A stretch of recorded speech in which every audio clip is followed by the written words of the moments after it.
우리 주 예수 그리스도를 변함없이 사랑하는 여러분 위에 은혜가 있을지어다.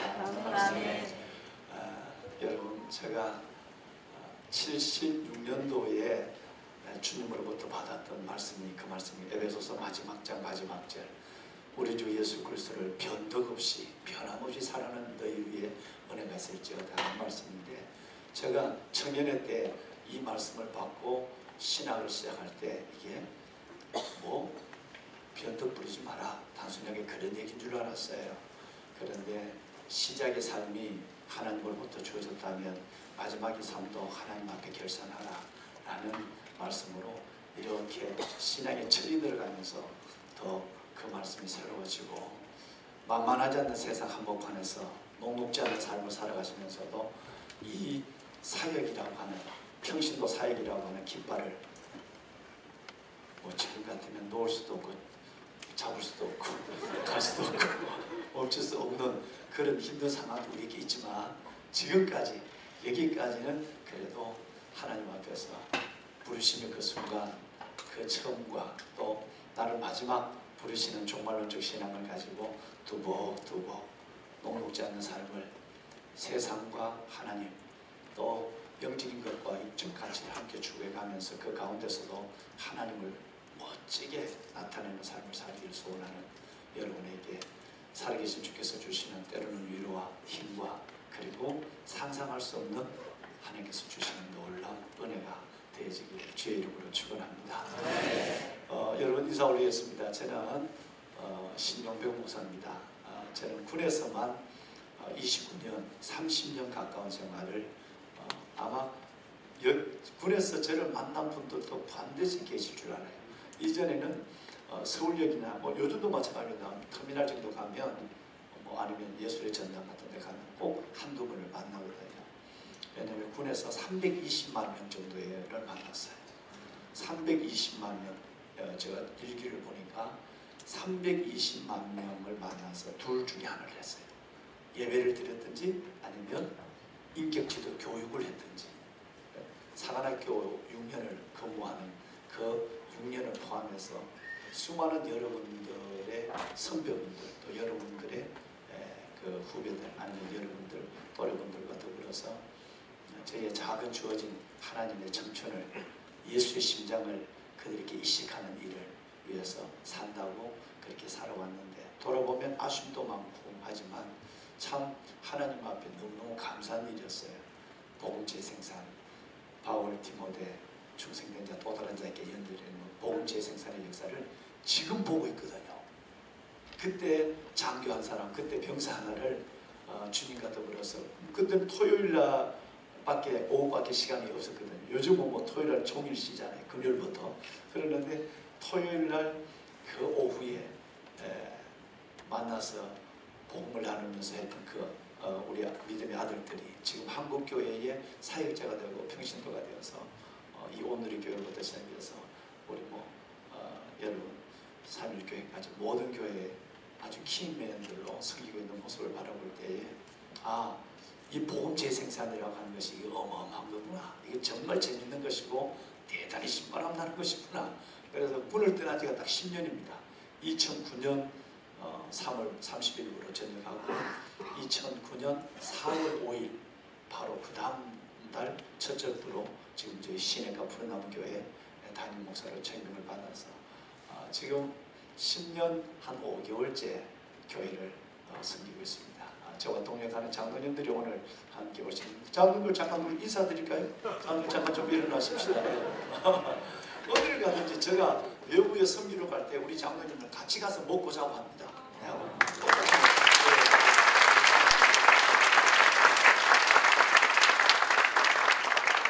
저분들이 군사관학교를 나오셨고요. 멋진 군대 생활을 하면서 복음의 비밀, 넘어서 제 삶의 비밀, 이 두 가지 비밀을, 복음의 비밀과 넘어서 제 삶의 비밀을 구현하는 정도가 아니라 그 일에 대해서 훈련해 가면서 오늘도 수많은 다음 세대, 넥스트 제너레이션을 키워가고 있는 분들인데, 오늘 여기 오고 또 청년들을 바로 이어서 제가 지금 청년들을 섬기고 가는데 복장도 좀 그런 복장입니다. 그러다 보니까 이제 또 저분들이 또 동행을 하죠. 오늘 아마 12시가 넘어야 들어가고 내일 새벽 5시에 다시 성전에서 한 500명의 우리 성도들과 만나는 자리에 또 저분들과 또 마주하게 될 것입니다. 그러니까 실질적으로 이따가 제가 말씀 중에 말씀드리겠습니다. 여러분이 얼마나 저의 가슴을 설레게 하고 여러분들의 사역이 얼마나 대단한지를 이 부분을 실은 그 삶에 저의 한 증거기도 하고 죄송하지만 열매기도 하는 증거겠죠. 그러니까 제가 여러분들을 뵈러 올 때는 얼굴도 이름도 모르지만 저는 얼마나 많은 설렘을 갖고 왔겠습니까? 우리 집사람도 여기 와 있는데 집사람을 만날 때의 설렘보다 2배나 더 설렘. 어젯밤에 정말 왔어요. 그래서 박정문 우리 선교사님, 박정문 우리 여러분 형제님을 제가 우리 교회에 3년 전에 선교사를 임명해서 내가 못하는 일들, 목사가 못하는 일들을 우리 형제님이 할 수 있을 거야. 그러니까 그 일을 하려면 제가 우리 교회에서 정식적으로 선교사를 임명을 할 거니까 와서 좀 와달라고 2-4분에게 감청을 드렸어요. 뭐냐면 내가 못하는 일이라는 것은 저는 그래도 군목이니까 세상 한복판에서 그 군대 생활하면서 똑같이 2 나라, 2 복, 2 신분, 하나님의 나라와 조국 대한민국, 이 조국이라는 말을 자꾸 쓰면 안 되는데 하나님의 나라와 대한민국을, 또 장교와 목사를, 그리고 성경과 군법을 30년 동안 2 나라, 2 복, 2 신분을 가지고 살아왔단 말이에요. 그러니까 여러분들의 고충을 요만큼 알죠. 같이 술자리가 어떤 것인지, 상사가 어떤 것인지, 밑에 사람이 어떤 것인지 그걸 안단 말이에요. 그런데 그 가운데서 살아온 삶의 꼭 작은 증거가 있으니까 그래도 저는 이해가 되죠. 여러분들을 요만큼 이해하고 성도분들의 이해감이 달라요. 금방 아까 제가 말씀드린 녹록지 않는 삶이 어떤 것인지, 만만치 않은 형식이 뭔지를 조금은 느끼거든요. 왜? 그들과 더불어 30년을 살아봤으니까. 때로는 진급에 떨어졌을 때 눈물, 때로는 상사 때문에 아픈 가슴, 몇 번씩 사직서의 편지, 펜을 들었다 놨다 하는 그 고민, 이런 고민을 보면서 30년을 살아왔으니까 좀 알죠. 그러면 제가 요구하는 것은, 저는 그래도 알지만 대부분의 목회자들은 그걸 몰라요. 왜? 신학을 하고 만나는 사람만 만나고 교회 안에서만 관계, 릴레이션십이 이루어진단 말이에요. 그러니까 그 교회 밖에서 있는 성도들의 그 아픔이나 몸부림이나 복음의 깃발을 손에 들어주는데 이 깃발을 들고 흔드는 일에 얼마나 처절한 전투를 하고 있다는 걸 우리 목회자들이 모를 때가 있단 말이에요. 그런데 제가 박종문 우리 선교사님을 청빙한 이유는 그분이 학교를 나와서 SK 들어가서 처절한 삶을 살았거든요. 그러면 지금 우리 오늘 저녁에 내가 만나는 우리 청년들, 이 청년들 200여 명, 우리 교회 예배한 청년들은 350명 정도 되는데, 이들에게 나는 하나님 성경에 대해서는, 복음의 비밀에 대해서 말할 수 있지만 녹록지 않은 삶의 현장에 들어가서 여러분처럼 처절하게 부딪히면서, 그러면서 또 하나의 믿음의 줄을 붙잡고 가는 그 삶을 살아온 과정은 저는 박종문 선교사님처럼 설명을 제가 합니다. 군대 생활을 했지만. 그럼 우리 청년부 2분 목사님, 청년부 2분 목사님 어떨까요? 다 30대인데 안 해봤잖아요. 그러니까 여러분의 삶을 경험하지 않았으니까 우리 아이들이, 청년들이 세상 한복판에서 어떻게 사우팅해야 되는지를 그걸 모른단 말이에요. 그걸 가르쳐 주려면 2명의 목사가 필요한 것이 아니라 그걸 경험한 여러분이 필요한 거예요. 그래서 그분을 제가 2-4분에게 우리 교회에 와서 다가 살자, 동력하자. 연봉은 내가 많이 못 준다. 목사님 저 연봉 필요 없어. 아니, 단번씩 돈이 가야 코가 낀다. 그래서 돈 주고 코 끼워놓고 지금 4년 동안 오는데 얼마나 재밌는지. 스몰그룹 리더를 저번에 양육하고 있죠. 우리 교회. 우리 교회 스몰그룹 리더들을 저번에 양육하고 있잖아요. 1년에 2번, 최소한 1번. 청년들 30대, 20대 후반의 청년들 세상에 나가서 쭈삣쭈삣 눈치 보고 서지도 않지도 가지도 멈출 수도 없는 그 아이들, 어떻게 직장을, 어떻게 세상을 살아야 된다는 자신의 삶이 있으니까, 간증과 경험이 있으니까 설명하기 쉽단 말이에요. 이걸 아니까 얼마나 내가 수줍어하는 일을 하고 있어요. 그러니까 저는 여러분들이 한 분 한 분이 뭐냐면, 이따 말씀을 올리겠습니다만 선교사님이에요. 그래서 한국교회가 빨리 눈을 떠야 돼요. 저는 우리 교회에 10,000명의 평신도 선교사를 파송하는 게 꿈이에요. 아멘. 예배 인원은 뭐 한 3,000명 정도 뭐 되는지 모르겠습니다만은, 여러분 저는 그분들이 다 사역 현장 속에서 선교사로서의 사역하는 거예요. 그래야 하나님의 나라가 확장되는 겁니다. 목회자는 뭘까요? 여러분 같은 귀한 분들을 세우는 거예요. 그분들을 세워서 세상 한복판에서 이따가 말씀 올리겠습니다만, 히브리서 13장 마지막 장이죠. 13장 11절부터 14절에 보면 놀라운 단어가 나옵니다. 3번 나와요. 영문 밖으로, 성문 밖으로, 영문 밖으로 이렇게 나와요. 그러니까 똑같은 말을 성경은 그렇게 다르게 두 가지로 표현하고 있는 거죠. 예수님이 우리의 죄를 지고 영문 밖으로 나가십니다. 한 번이면 돼요. 우리가 다 알아들을 만하잖아요. 그런데도 우리가 못 알아듣는 것처럼 두 번째는 주님이 성문 밖으로 나간다. 세 번째는 또다시 영문 밖으로 나간다. 복음이 얼마나 교회 안에 가두어져 있는가, 복음이 얼마나 교회 안에서 리밋이 되어 있단 말이에요.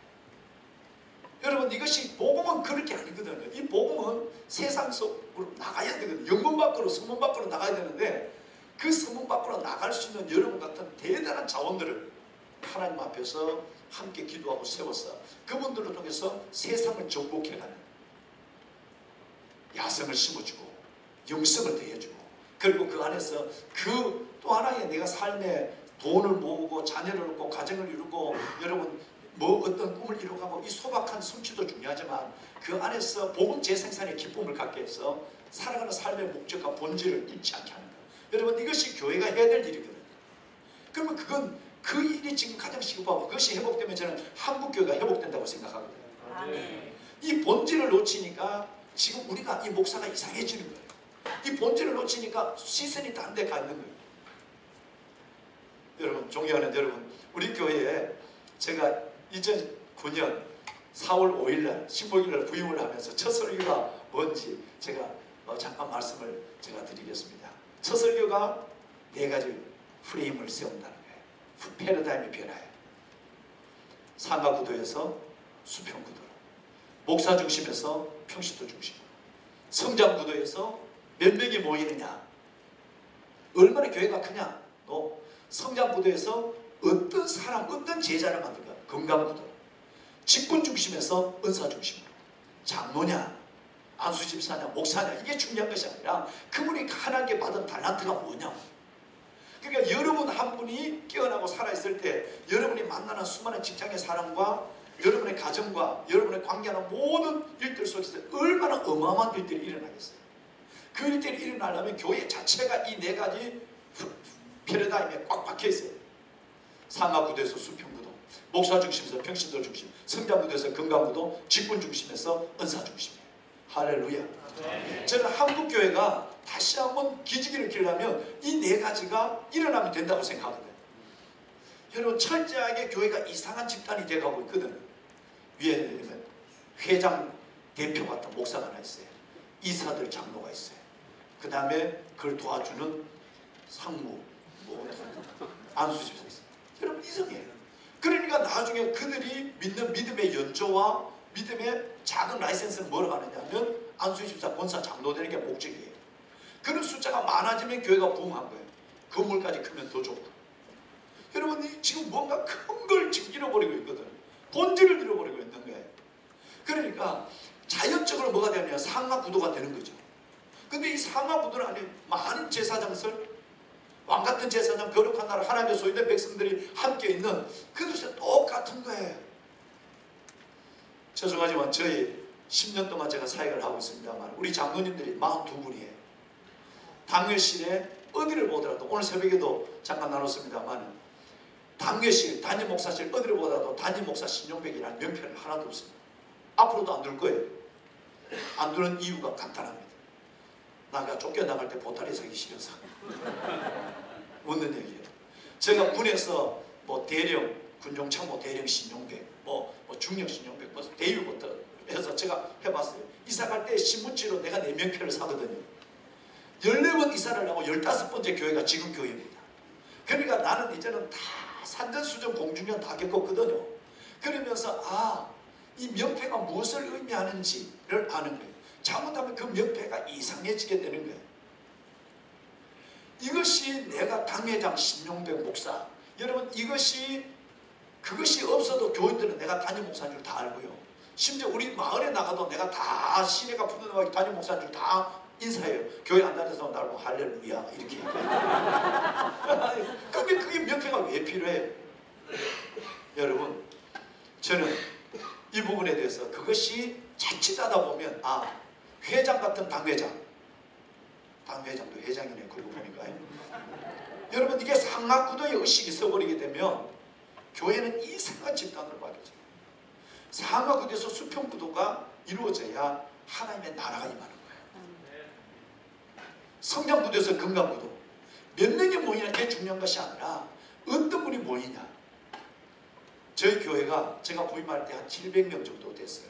그러는데 지금은 한 너댓 배 정도가 돼요. 그런데 교회를 제가 짓지 않는다고 선언했어요. 제가 교회를 부임하면서 하나님께 장로님들 8분에게 사인을 해서 오라고 그랬어요.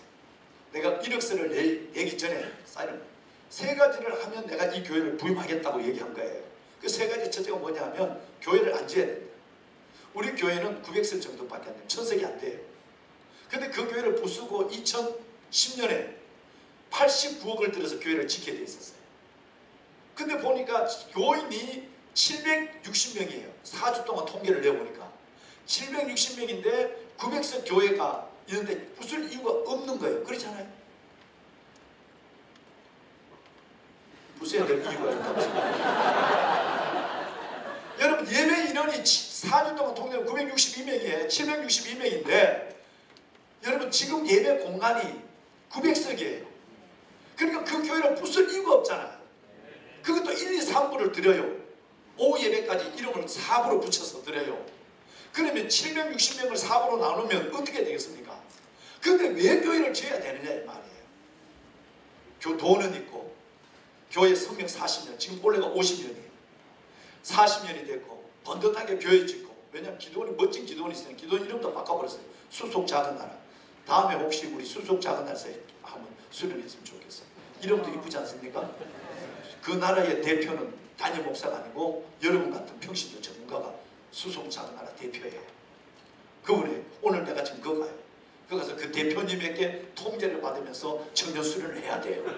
얼마나 멋져요. 예. 거기에 담임 목사가 담임 기도원의 원장이 되고 담임 목사 수속 작은 나라에 뭔가 됐다면 큰일 나는 거예요. 평신도도 해야 되는 거예요. 그런데 여러분 이 일을 진행해 가고 있는 과정 속에서 한번 생각해 보십시오. 하나님의 나라가 이루어지는 그 과정 속에서 왜 이 일을 본질을 벗어난 일을 해야 될까 하는 고민을 많이 하지 않으면 그런 우를 범하게 돼요. 그러니까 첫 번째가 교회를 부수면 간다. 이 교회를 짓는데 30년 전에 호남선 열차를 타고 우리 권사님들이 고향에서 호박들 하나 갖고 오고 청송에서 하나 갖고 오고 충청도 하나 갖고 오고 그렇게 해서 전도 교회인데 왜 이 교회를 부셔야 되느냐 말이에요. 첫째는 교회를 안 짓겠다고 장로님들이 사인해서 오면 내가 그 교회에 이력서를 내겠다. 두 번째, 장로님들 4분이 2010년도에 내하고 23주 제자훈련을 다 받겠다라고 사인을 해요. 비전의 공유가 되지 않는다면 절대 하나님의 동력이 이루어지지 않죠. 같은 집에 살기 쉽지 않습니다. 세 번째는 다 하지 않더라도 방송 선교를 제외한 5개, 해외 선교, 마음이 가난할 때가 군대 갔을 테니까 내일 모레죠. 우리 노상훈련소에 6,500만 원의 예산을 가지고 저희들이 노상훈련소 2,800명의 세례식을 우리 교회가 합니다. 하루. 돈은 이렇게 멋지게 쓰는 거예요. 그러니까 해외 선교, 군 선교, 병원 선교, 노인 선교, 학원 선교 5가지. 나를 믿는 것이 아니라 하나님을 신뢰하고 내가 2009년 4월달에 왔으니까 내년 2010년부터 철저하게 1년에 돈을 10억씩 쓰는 거다. 10억씩 쓴다. 모으는 게 아니라. 그 10억씩 쓰는 데는 첫째가 구제다. 두 번째가 장학이다. 그 다음에 세 번째가 선교다. 목사님 선교가 1번이 아니고 왜 그렇게 10억이나 돈을 구제부터 쓸까요? 정말 건축비에 1000분의 1만 아이들 장학금을 여러분들께 줬다면 여러분의 또래가 교회에 돈을 안 던집니다. 러시아 정교회가 돈을 받는 이유가 뭘까요? 러시아 정교회가 돌을 맞는 이유는 철저하게 러시아 정교는 그들이 여러분 세상과 떨어져 있는 거예요. 그들의 악성을 짓고 있는 거예요. 세상에 어떻게 뒤집어지고 혁명이 나도 관계없어요. 정교회 사자들은 사자만 걸어가고 신자들은 거기 가서 이것만 하면 되는 거예요. 그러니까 러시아 정교가 시민들께 돌을 맞는 거예요. 한국교회가 지금 그런 시점에 와 있지 않습니까? 저는 86년부터 그걸 보고 봤거든요. 아, 한국교회는 망한다. 오래까지 못한다. 반드시. 왜? 몇 가지 이유가 있다. 그럴 수밖에 없다. 왜? 비본질적으로 가고 있으니까 하는 부분 때문에 고민이 생겨요. 그 중에 하나가 건축의 범위예요. 얼마나 크냐가 문제예요. 여러분, 이 문제 속에서 건물 중심, 사람 중심에서 건물 중심으로 옮겨져 버렸어요. 여러분, 내적인 중심에서 외향적 중심으로 옮겨져 버렸어요. 복음 중심에서 그들은 다른 어떤 관계성으로 옮겨져 버려요. 교회 안에서 관계성이 뭔가 돼야 뭐가 되거든. 그러니까 하나님과의 종적 관계를 두고 수평적 관계, 대신 관계를 두고 대인 관계, 여러분 수직적 관계를 두고 수평적 관계와 여러분 이 횡적 관계만 관심을 갖고 있으니까 어려워지는 거죠. 이걸 본질을 회복해야 돼요. 그래서 제가 구제다. 철저하게 1년에 10억을 구제와 장학. 그래서 아이들 예를 들어 고등학교 등록금이 여러분 여기 선생님들 계실 텐데 고등학교 등록금이 46만 원 정도 되죠? 지금 한 분기에 이제는 그것도 다 이제 나라에서 해줬다고 그랬잖아요. 46만 원 값도 1년에 190만 원, 197만 원 정도가 돼요. 하여튼. 근데 이 197만 원을 못 내서 3년 동안 도망을 다니다 졸업하는 아이들이 우리 인원고등학교 970명 중에서 38명 돼요. 여러분 고등학생들이 등록금 이건 기초생활수급 대상자는 제외입니다. 자상위 생활자 중에서. 그러면 교회가 그 아이를 종교를 초월해서 그 아이 하나에게 46만 2천 원의 분기 등록금을 1년 동안 주면 190만 원, 1년 동안 380만 원. 이걸 주면 그 아이의 마음이 어떨까요? 그냥 주는 게 아니죠. 반드시 작전이 있죠. 뭔 작전이냐면 10배를 내놓아라 그럽니다. 아이가 기절합니다. 졸업할 때 너 교회에서 장학금을 예술의 전당, 우리 옆에 있는 예술의 전당에 데려가죠. 그래서 피자 사주고 공연 보여주고 다 끝나고 나면 다시 콜라를 먹이면서 내가 영수증을 내놓습니다. 아들아, 너가 2년 동안 교회에서 받은 장학금이 389만 원이야. 너 이거 갚아야 돼. 시큰 피자 먹이고 연극 보여주고 하다가 그거 380만 원 영수증을 내주고 10배를 갚아야 하면 아가 가만히 멍해져 버려.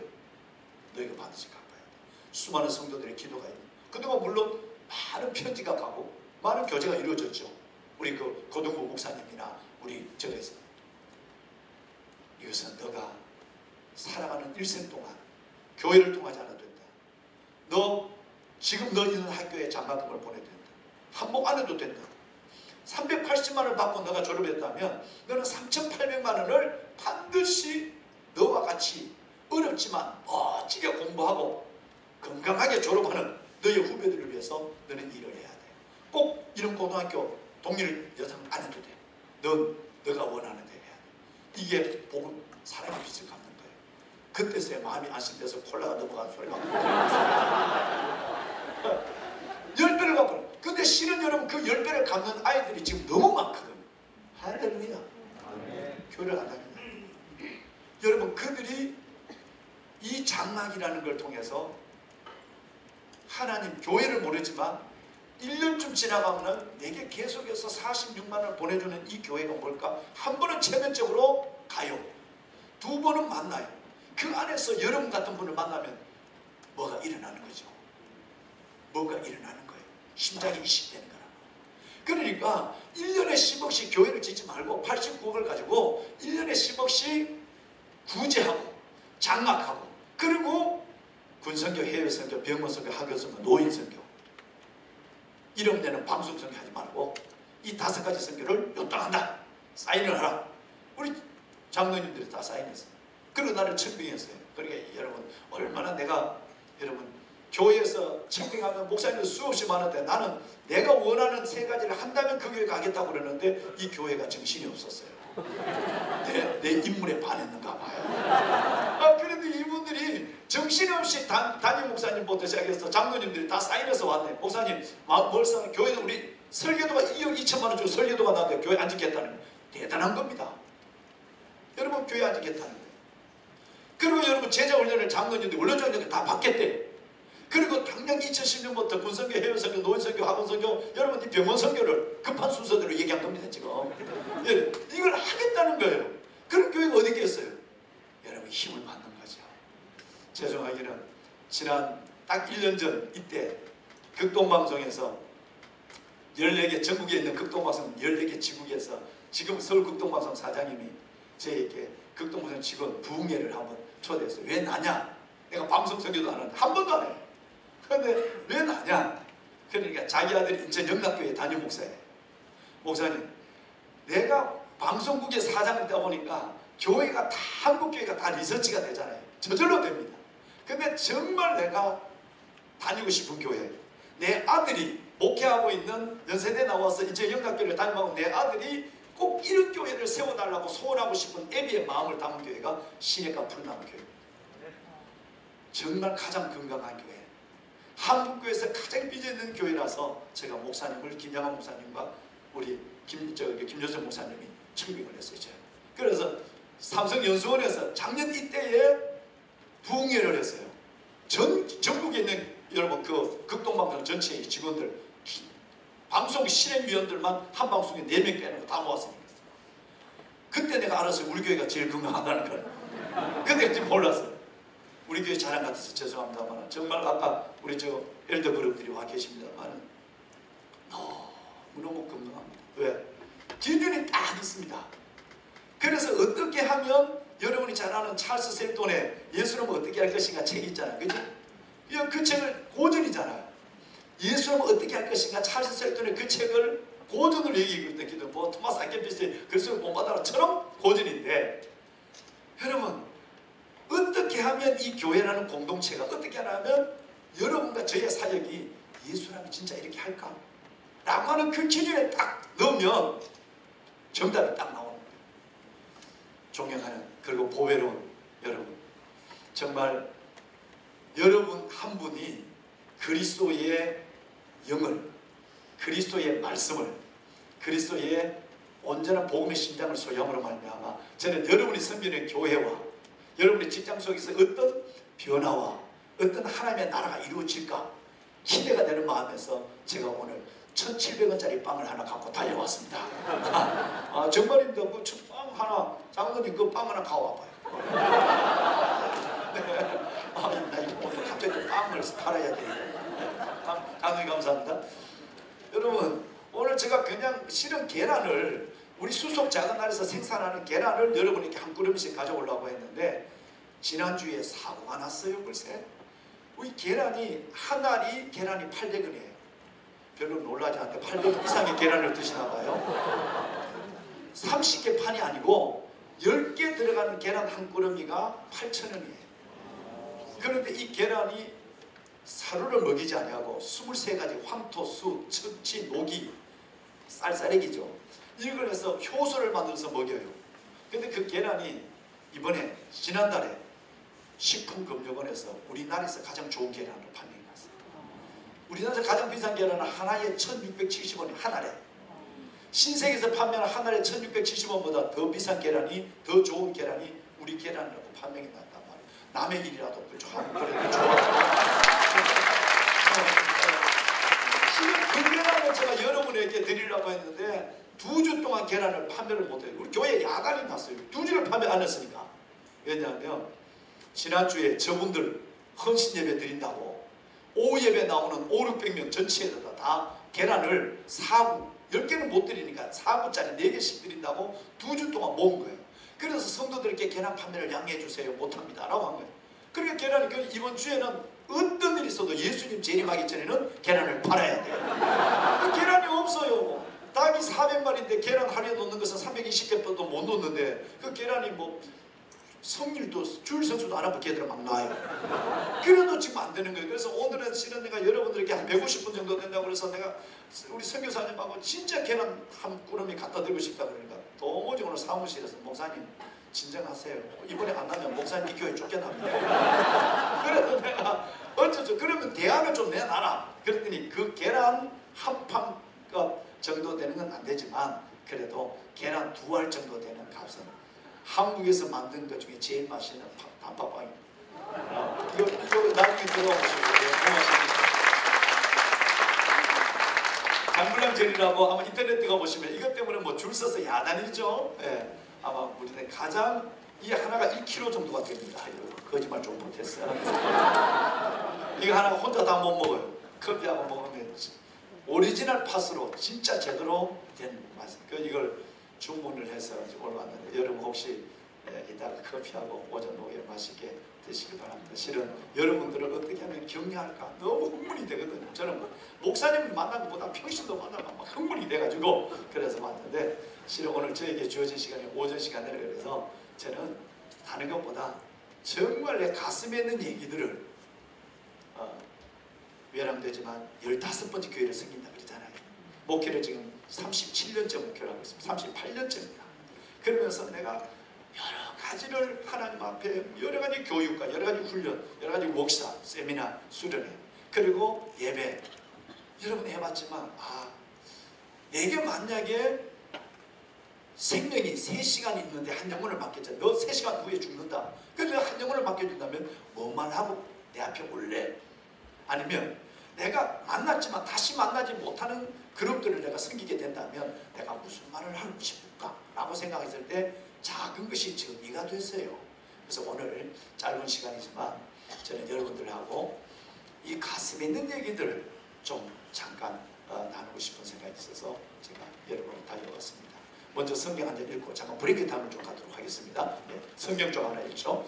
요한복음 17장 숙제를 하나 드리고 제가 마치겠습니다. 이 시간을 마칠게요. 17장 1절 이하에서 여러분 우리 9절까지만 우리 한번 저와 여러분이 교독을 한번 하시면 어떨까요?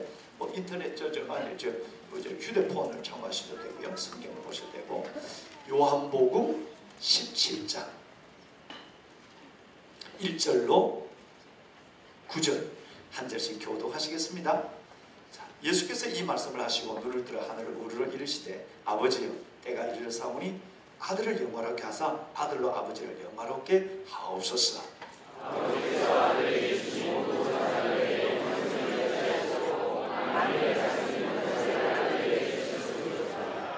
영생은 곧 유일하신 참 하나님과 그가 보내신 자 예수 그리스도를 아는 것이니이다.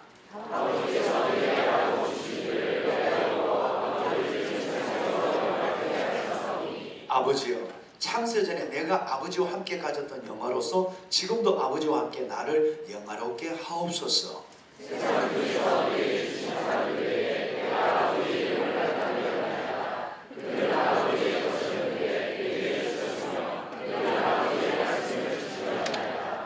지금 그들은 아버지께서 내게 주신 것이 다 아버지께로부터 온 것인 줄 알았나이다.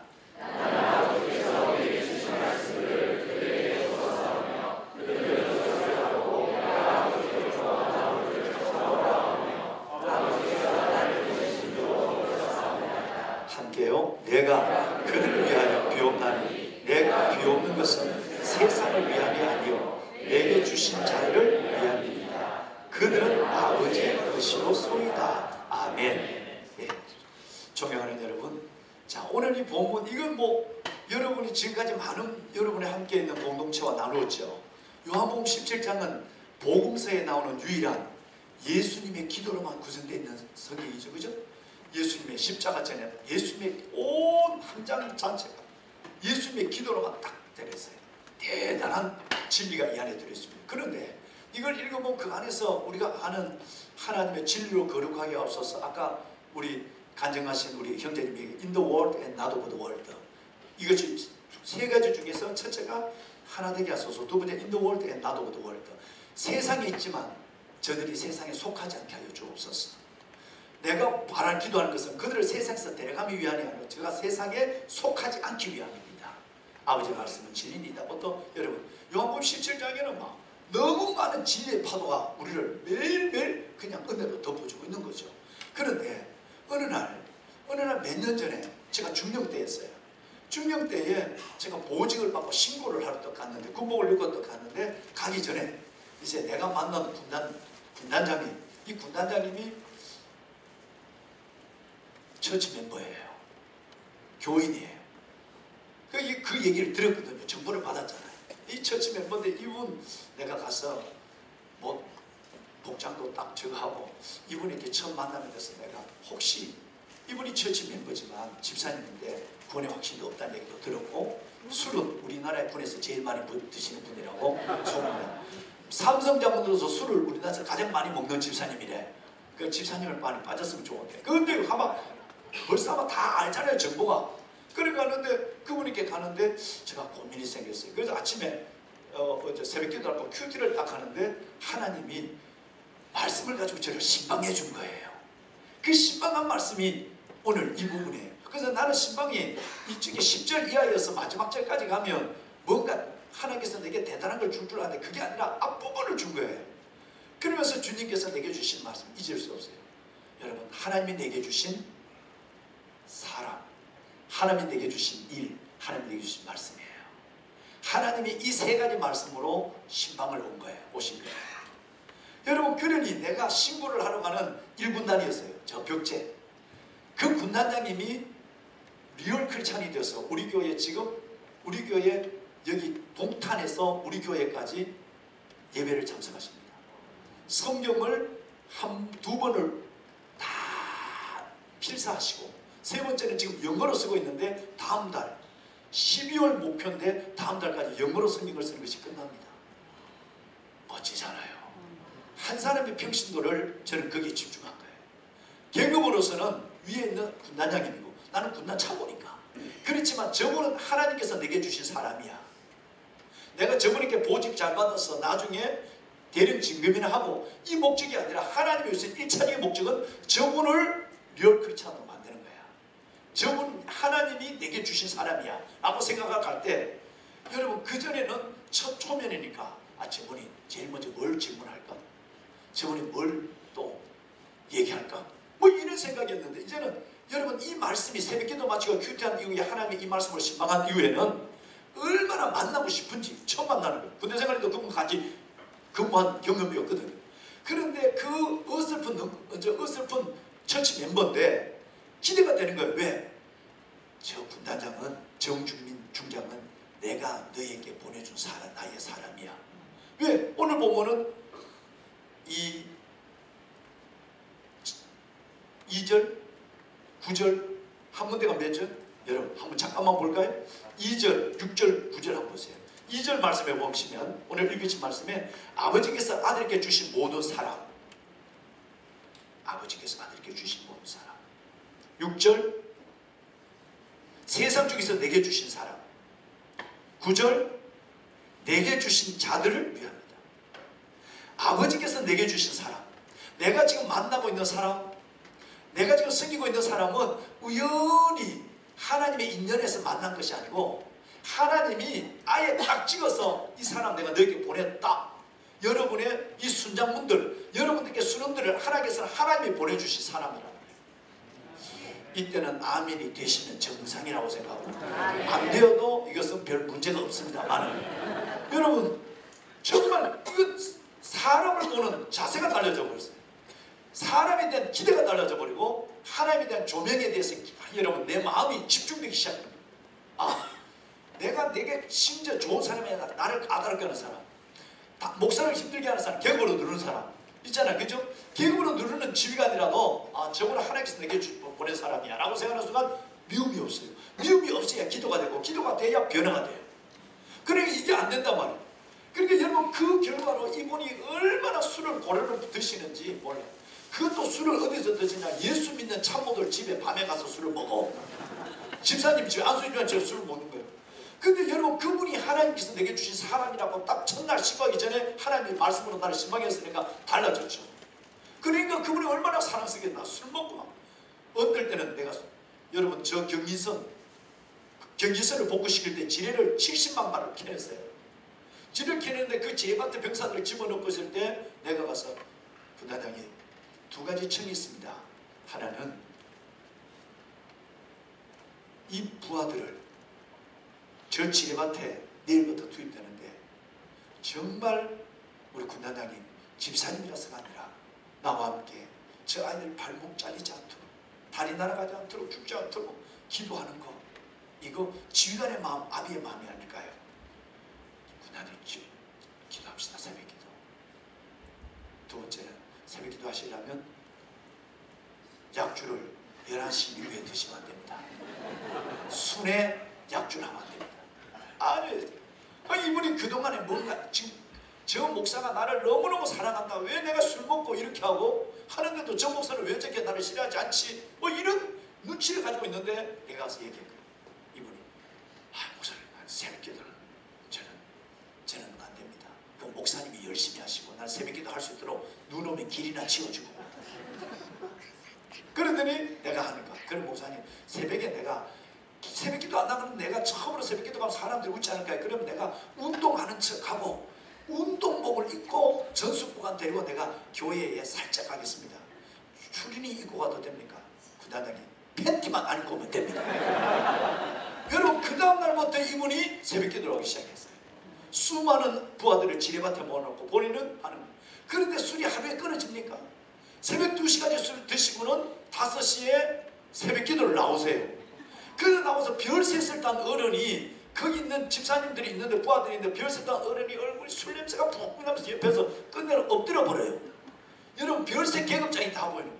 그런데도 목사와의 약속, 이 약속 때문에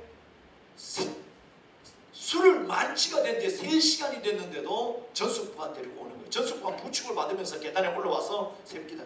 이걸 하나님이 이쁘게 보는 거예요.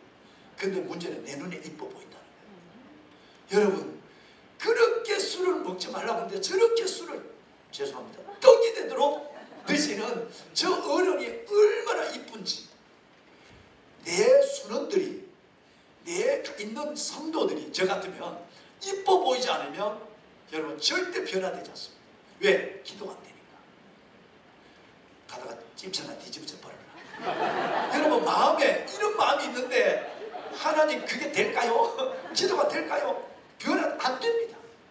그러니까 남편이 아무리 먹어도 남편이 사랑하는 마음이 생겨야 되는 거예요. 그 생기기 전까지는 기도가 들어지지 않는 거예요. 한숨이나 아니면 다른 기도, 저주, 성기도가 나오죠. 그러니까 여러분 나는 그 술을 1시까지 드시고 5시에 와서 4시에 와서 엎드려 계시는 그 모습이 너무너무 이뻐서 슬쩍 내가 가서 부단장님 힘드시죠? 집사님 저 기도할게요. 꽉 어깨를 끌어안고 기도하면 눈물이 쭉 흘러나왔어요. 여러분 이분이 변화된 두 내외가 지금 그 멀리서 이 교회를 참석하고 복음의 맛을 알아가고 나이가 지금 70이 훌쩍 넘었는데 멋진 믿음으로 거장으로 커가는 이것이 얼마나 저희에게 기쁨이 될까요? 여러분에게도 이 기쁨을 저는 반드시 공유하고 계신다는 거거든요. 그 시작이 뭐냐면 그 신고하는 그날 98년에 아버지께서 내게 주신 사람, 아버지께서 내게 주신 일, 아버지께서 내게 주신 말씀. 쉬었다 합시다. 기대하시라 개봉 발표. 네, 우리 신부가 쉬었다 하시길.